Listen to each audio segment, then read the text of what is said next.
Olwaleero jjajja w'obusiraamu omulangira Dr. Kassim Nakibinge Kakungulu, Supreme Mufti wa Uganda Sheikh Muhammad Galabuzi, Oweekitiibwa Dr. Professor Twaha Kigongo Kaawaase beetabye ku dduwa y'omugenzi Hajji Awusi Luzinda era emikolo gino gitandise na kulaga musika w'omugenzi.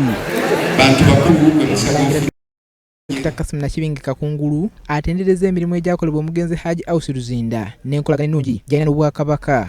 Tumwebaza okuba n'omukwano ogwa nnamaddala era okuba omwesimbu, okwagala eddiini ye n'ensi ye n'abanga amungu kwamujjulidde. Si omuntu yimirira mu langi gye bakumanyiddemu. Osanga omuntu ng'agamba nti ali mu bano abavuganya naye ate ekirakukuta n'abali buyinza. N'ogala lwaki gwe toyogerera ddala ky'oli. Ono era ayongedde okukuutira abasiraamu mu ggwanga okukomya entalo n'obutayagaliza obubafumbekeddemu ensangi zino. Tujjemu obunnanfuusi.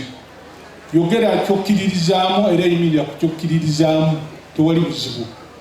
Gye munaakoma okubeera obumu nga temulemaŋŋana, lina okuba nga ly'essanyu lye era kye kijja okuba nga ddala alina omukululo gwe yaleka ogulabika. Supreme Mufti wa Uganda Sheikh Muhammad Galabuzi akuutidde abasiraamu mu ggwanga okufa nnyo okuteekateeka emmaali yaabwe nga bakyali balamu. Mungu byakuwadde, gezaako okuwandiika, gezaako okutegeeza bikikwatako.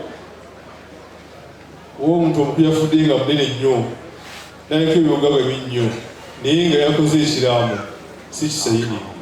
Omumyuka asooka owa Katikkiro Oweekitiibwa Hajji Professor Twaha Kigongo Kaawaase asabye abaana b'omugenzi n'okusigala nga batambula mu nnono y'eddiini yaabwe ey'obusiraamu. Kikiwa nti wali owasizza mwannyoko yeddira eddiini ne waliwo ekigaana okumuwasa, kiri kintu kimu kyokka, okuwangwa naki n'ennono.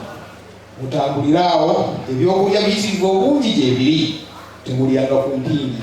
Sheikh Yasin Kiweewa akulembeddemu okulomba dduwa asabye abasiraamu okukomya entalo n'okukola ebyo ebiweesa eddiini yaabwe ekitiibwa. Obunnanfuusi buli mu busiraamu.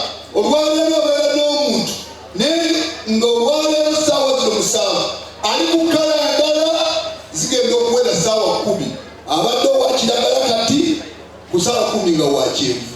Paul Bakabulindi ne Ssekabira Rogers, BBS Telefayina agesigika.